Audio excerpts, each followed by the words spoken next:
बदनसीब ज़फ़र दफन के लिए 2 गज़ ज़मीन मिल न सकी कुए यार में। ये शेर भोपाल के कब्रिस्तानों की हकीकत बन गया है, वो इसलिए कि यहाँ लगातार जो पक्की कब्रें बन गई हैं उसके बाद हालात ये बन रहे हैं कि दफनाने के लिए जगह बाकी नहीं रही है। इस वक्त ईटीवी भारत की टीम पहुंची है बड़ा बाग कब्रिस्तान, जो कि भोपाल का सबसे बड़ा कब्रिस्तान और सबसे पुराना कब्रिस्तान कहा जाता है। यहाँ जो पूरी देखरेख करते हैं अनीस भाई हमारे साथ हैं।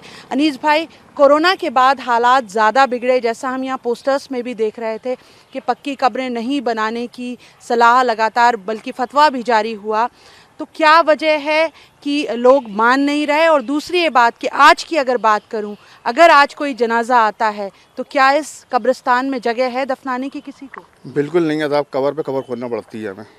और जैसे अगर 4-5 कब्रों की जगह होती है तो लोग कहते हैं साहब ये हमारे अब्बा की है, हमारी अम्मा की है, मतलब लड़ाई झगड़े पर उतारू हो जाते हैं कि यहाँ कबर नहीं खोदोगे आप। बहुत से लोग बदमाशी करते हैं, मतलब डंडे भी ले आते हैं, बहुत सी बातें करते हैं वो बहुत सी ऐसी मतलब कब्रिस्तान जगह है मगर गड्ढे हैं, तो अगर मट्टी डलेगी ना वहाँ बराबर हो जाएगी तो जगह निकल जाएगी। बहुत सी आप देख रहे हो पक्का कर करके लोगों ने बिल्कुल वो कब्रिस्तान का पूरा तहस नहस कर दिया कब्रिस्तान को। ये देखिए आप, ये पटिया लगा रहे हैं, चादर पेटी लग रही है, ये पक्की कबर, ये पक्की कबर हमारे बाबा की, हमारे दादा की, हमारी ये जाली लग रही है। ये बहुत से हिसाब किताब से जगह कम पड़ गई है इस हिसाब से। क्या लड़ उतारो, मारने मरने पर उतारू हो जाते हैं लोग। अगर उनकी कबर खोद दो जरा सी कि चलो ये जगह है तो मतलब मारने मरने पर उतारू हो जाते हैं ये लोग। अब ये बताइए क्या करें इसका? अगर ये जो गड्ढे हैं अगर वहाँ मट्टी डल जाए तो बहुत सी जगह निकल जाएगी कब्रिस्तान में। हम लोग ये हालात बिगड़े कब से? क्या कोरोना के बाद ये स्थिति ज़्यादा हो गई है? कोरोना के बाद से ज़्यादा हुई है। कोरोना के बाद जितने लोग आए, एक 3-3 4-4 मतलब उसमें सुपर तो खाक करे उसका जगह जी। अच्छा। उसके बाद क्या है, जगह ही नहीं निकल रही, जगह ही नहीं निकले, क्या करें आप ये बताइए आप। बहुत ज़्यादा परेशानी का सबब है। हमने इसलिए वो लगाया बोर्ड, देखिए वो बोर्ड लगा हुआ है कि कब्रिस्तान में जगह की तंगी की वजह से जगह नहीं है, कोई साहब बदतमीजी नहीं करें। मगर फिर भी लोग पढ़ने के बाद करने के बाद फिर भी हमसे बदतमीजी करते हैं।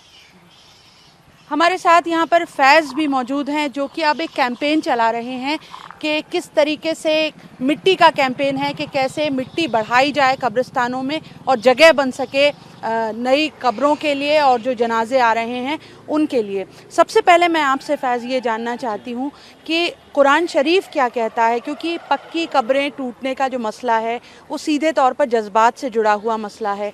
तो आपका मज़हब क्या कहता है कि क्या ये जायज़ है कि पक्की जो कब्रें हैं वो तोड़ी जा सकती हैं? देखिए, कुरान शरीफ क्या कह सकता है, इसके अंदर आप अगर उलमाओं से ज़्यादा बात करेंगे तो ज़्यादा अच्छा रहेगा, क्योंकि मैं इस बारे में बोलूँ तो क्योंकि आप कैंपेन चला रहे हैं तो आपको उसकी मालूमात भी होगी। हाँ, ना?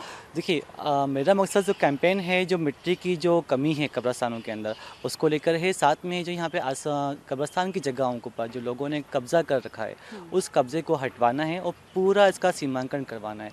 इसी तरह से लेकर हमने पहले बड़ा बाग कंप्लीट किया है, फिर बाद में दूसरे कब्रिस्तानों पर हम जाएंगे, क्योंकि जब तक अभी ये इतनी परेशानी आ रही है तो आगे वाले समय में और भी ये परेशानी बढ़ेगी, ये कम नहीं होना है। तो ये प्लान क्या है आपका जो आप कैंपेन चला रहे हैं? एक बार हम ईटीवी भारत के दर्शकों को बता दें कि फैज़ पूरे भोपाल में जो कब्रिस्तान हैं उनको लेकर एक कैंपेन चला रहे हैं, जिसमें जो फौरी तौर पर हमें मालूम है कि 1 मुट्ठी मिट्टी दें कब्रिस्तान के लिए। 1 मुट्ठी को ज़रा तफसील से बताएं। देखिए, इसके अंदर ऐसा है कि 1 तगाड़ी मिट्टी क्या दे सकती है भोपाल की आवाम? अगर हम 1 तगाड़ी मिट्टी मतलब भोपाल का हर एक फ़र्द लेकर आता है तो मुझे नहीं लगता कि किसी भी कब्रिस्तान के अंदर मिट्टी की कमी आएगी, और इससे किसी को परेशानी भी नहीं है 1 मिट्टी तगाड़ी देने के अंदर। और ये एक जन आंदोलन हो सकता है, जन समस्या है, तो लोगों को ही इसके अंदर आगे आना पड़ेगा और हम इसी अवेयरनेस को लेकर हम इस कैंपेन को बहुत मजबूती से चला। तो होगा क्या, जो 1 मिट्टी तगाड़ी आएगी वो इन्हीं पक्की कब्रों के ऊपर डाली जाएगी? नहीं, ये कब्रों के लिए सिर्फ जगह दी जा रही है। मिट्टी जो अभी जो कमी आ रही है, जो हम जैसे ढूंढ के लेकर आते हैं, एक के अंदर जो एक कम लगती हैं वो बचेंगी इसके अंदर। और दूसरी चीज़, जो बैक साइड में जो काफ़ी जगह है वहाँ मिट्टी की जो कमी पड़ती है, यहाँ पर गड्ढे बचे हुए हैं, जैसे कि अभी हाल बताया गया है कि कुछ जगह ऐसी हैं जो गड्ढे हैं जहाँ हम मिट्टी डाल सकते हैं, तो वहाँ पे हम मिट्टी को भरेंगे और जगह की जो कमी मिट्टी की हमेशा होती है उसको ख़त्म करना है। गालिबन अभी यहाँ पे इस कब्रिस्तान के अंदर जो हमने अंदाज़ा लगाया, तकरीबन 50 से 60 डंपर मिट्टी डलनी है, वो अभी डलनी है, और ऐसे ही और भी कब्रिस्तान हैं।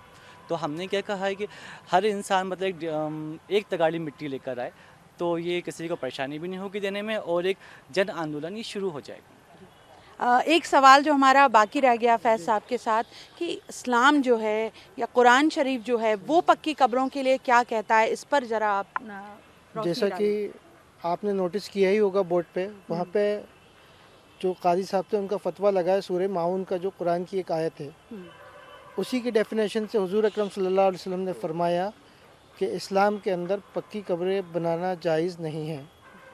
जब कब्रें ही पक्की बनाना जायज़ नहीं है तो आज इस रिवाज को हम जो देख रहे हैं कि लोग पक्की कब्रें बना रहे हैं, तो लोग जो चाहेंगे कि इसको कच्ची कब्रें कर दें, तो लोगों के चाहने से ही ये सब कुछ होगा। उनके अंदर एक मुहिम के थ्रू जो फेज़ हम लोग चला रहे हैं और बाकी साथी मिलकर चला रहे हैं इस मुहिम को, उनके अंदर जागृति पैदा होगी, अवेयरनेस आएगी, तो वो जो है कच्ची कब्रों का जो है एक सिस्टम चालू हो जाएगा। तो इंशाल्लाह उम्मीद है अल्लाह की जात से कि ये मुहिम आगे बढ़ेगी और इस पर काम करेंगे। और मिट्टी का कॉन्सेप्ट बड़ा क्लियर है, क्योंकि ख़ुद कुरान और अल्लाह फरमाते हैं कि हमने तुम्हें इसी मिट्टी से पैदा किया है, इसी मिट्टी में तुम्हें दफनाएंगे और आखिरत के अंदर तुम्हें इसी मिट्टी से हम उठाए जाएंगे। ये इस्लाम का कॉन्सेप्ट है। तो मिट्टी कितनी अहम चीज़ है, उसको इंसान को देखना चाहिए, इस पर गौर फिक्र करना चाहिए और अवेयरनेस अपने अंदर लाना चाहिए। आपके कहने के मुताबिक तो जो दफन है भीतर वो भी मिट्टी हो चुका है, तो फिर वो जो एक जज्बात की बात आ रही है और पक्की कब्रें की जा रही हैं, वो वहीं ये सवाल खड़ा हो रहा है। अवेयरनेस की हम कमी है वो लोग ये चाहते हैं कि यहाँ पे खुद लोग आके इस चीज़ को ख़त्म करें, इस परंपरा को ख़त्म करेंगे, पक्की कब्रें नहीं बनाएं। जब इस्लाम के अंदर ही ये चीज़ नहीं कि पक्की कब्रें बनाने का, तो फिर हम क्यों बना रहे हैं? हम कहाँ से सीख रहे हैं? ये तरीक़ा नहीं है इस्लाम के अंदर। इस्लाम के अंदर साफ़ है कि आप पक्की कब्रों को बना ही नहीं सकते हैं। दूसरा एक सवाल ये है कि चुनावी साल ये चल रहा है और अब लोगों के समाज से जुड़े हुए मुद्दे हों, मजहबी मुद्दे हों, वो भी अब सियासत में आने लगे हैं। ये एक बहुत बड़ा मसला है कि जिसमें आदमी के आखिरी वक्त के लिए उसके पास ज़मीन नहीं बच रही। तो क्या राजनेताओं की नज़र, आप जब कैंपेन चला रहे हैं, क्या कोई सियासी दलों का समर्थन आपको मिला? अभी तक तो किसी सियासी समस्या का समर्थन नहीं है हमारे पास में, और हम लोगों को जब ये परेशानी दिखी तो हम खुद यहाँ पे खड़े हो गए। और हमारी ज़िम्मेदारी है कि हम भोपाल के नागरिक हैं, तो हमारा भी एक फ़र्ज़ बनता है कि हमारी चीज़ों को ठीक करना, जो समस्या हैं आवाम की, आगे और परेशानी ना हो, उसको अभी से ही हमें ख़त्म करना पड़ेगा। ईटीवी भारत के माध्यम से आपसे एक अपील करना चाहते हैं कि जितने भी हमारे सियासी रहनुमा, गवर्नमेंट है, कलेक्टर हैं, एसपी है, उन सबसे ये दरख्वास्त है कि कब्रिस्तान जो है सुकड़ते चले जा रहे हैं, क्योंकि आबादी बढ़ रही है और भोपाल के अंदर कब्रिस्तानों की तादाद भी कम हो गई। तो सरकार से हमारी ये अपील है कि सरकार जो है मुस्लिम तबके के लिए नई ज़मीन अलॉट करने की लिए तैयार रहे और आगे जो है इसका अलॉटमेंट जारी करे। 200 से 300 एकड़ की लगभग की ज़मीन इस पूरे प्रोसेस में ज़रूरतमंद है और इसको ज़रूरत पेश आएगी, आने वाले फ्यूचर में बहुत ज़रूरत पड़ेगी। तो सरकार से दरख्वास्त है कि इतनी ज़मीन जो है अलॉट करें। धन्यवाद। और जिन लोगों ने इन कब्रिस्तानों की ज़मीन पे कब्ज़ा कर लिया है, उन कब्ज़ों को छुटवाने के लिए हमारा प्रशासन को आगे आना चाहिए। और यही अपील है इस प्रशासन से और यहाँ के ज़िम्मेदारों से, वक्फ बोर्ड कमेटी से और यहाँ के सीईओ से, कि ताकि वो इन कब्रिस्तानों को सोचें, इनके बारे में देखें, नहीं तो ये आगे आने वाले समय में बहुत ज़्यादा परेशानी का सबब बनेगी और ये बनना लाजमी है। फैज़ और उनकी पूरी टीम इसी कोशिश में जुटी हुई है कि कैसे लोगों का आखिरी सफ़र जो है वो आसान किया जा सके, कैसे इस बड़े बाग कब्रिस्तान में इतनी जगह निकाली जा सके कि यहाँ आने वाले जनाजे का सुपुर्द खाक हो सके। लेकिन सबसे बड़ी दिक्कत इस वक्त भी यही है कि ये आवाम की तरफ से उठी आवाज़ तो है, लेकिन सियासतदानों की नज़र इस पर नहीं है। कैमरामैन फैज़ान खान के साथ शिफाली, ETV भारत के लिए।